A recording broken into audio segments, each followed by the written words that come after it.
2026 നിയമസഭാ തെരഞ്ഞെടുപ്പിൽ എല്ലാവരും ഉറ്റുനോക്കുന്ന ഒരു ജില്ലയായി കൊല്ലം ജില്ല മാറുകയാണ്. കാരണം കേരളത്തിൽ ആര് അധികാരത്തിൽ വരും എന്നുള്ളതിനെക്കുറിച്ച് ഒരു ധാരണയും ആർക്കുമില്ലെങ്കിലും കൊല്ലം ജില്ലയുടെ കാര്യങ്ങൾ ഒട്ടുമിക്ക ആളുകൾക്കും അറിയാം.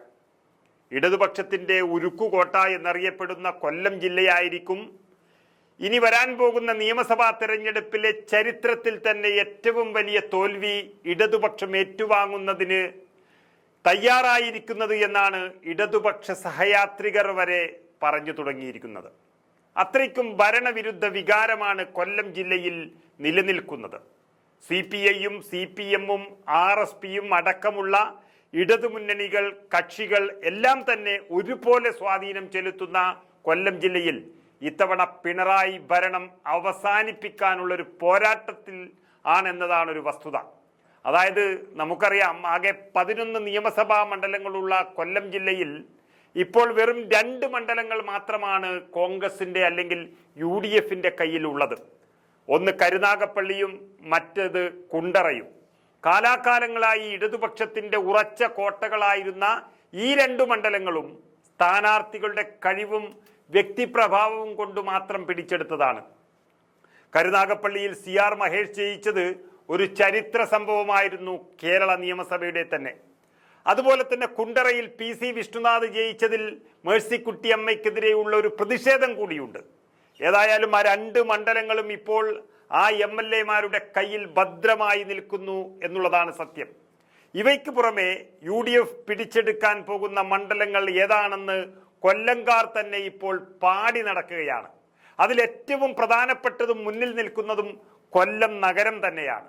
ഇന്ന് പ്രമുഖ നടനും സകല കലാവല്ലഭനുമായ മുകേഷിനെ 10 വർഷം സഹിച്ചവർ ഒരവസരത്തിനായി കാത്തിരിക്കുകയാണ്.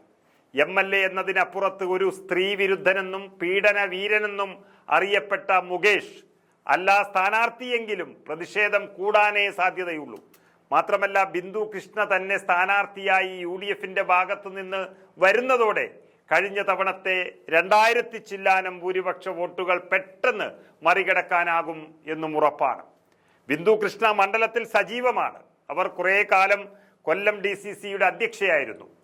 അതുപോലെ തന്നെ ചവറ മണ്ഡലം, നിലവിൽ മദ്യവ്യവസായിയായിരുന്ന വിജയൻ പിള്ളയുടെ മരണത്തെ തുടർന്ന് അദ്ദേഹത്തിന്റെ മകനായ സുജിത് വിജയൻ പിള്ളയാണ് അവിടെ MLA ആയത്. തികച്ചും ഒരു പേയ്മെന്റ് സീറ്റ് എന്ന് ആരോപണം ഉന്നയിച്ചിരുന്ന ചവറയിൽ LDF തരംഗത്തിനൊപ്പം നിന്നുവെങ്കിലും ഇത്തവണ കേരളത്തിലെ ഏറ്റവും തലയെടുപ്പുള്ള നേതാവായി വളർന്നു കഴിഞ്ഞ ഷിബു ബേബി ജോണിന് തന്നെയാണ് രാഷ്ട്രീയ നിരീക്ഷകർ അവിടെ സാധ്യത കൽപ്പിക്കുന്നത്.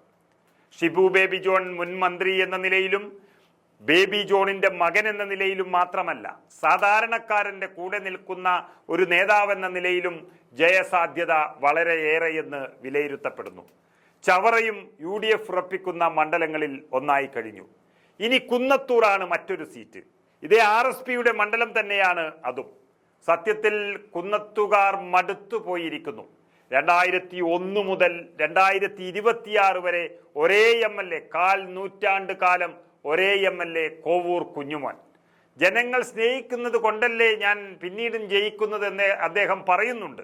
പക്ഷേ ഭൂരിപക്ഷം കുറഞ്ഞു 2500-നടുത്ത് എത്തി നിൽക്കുകയാണ്.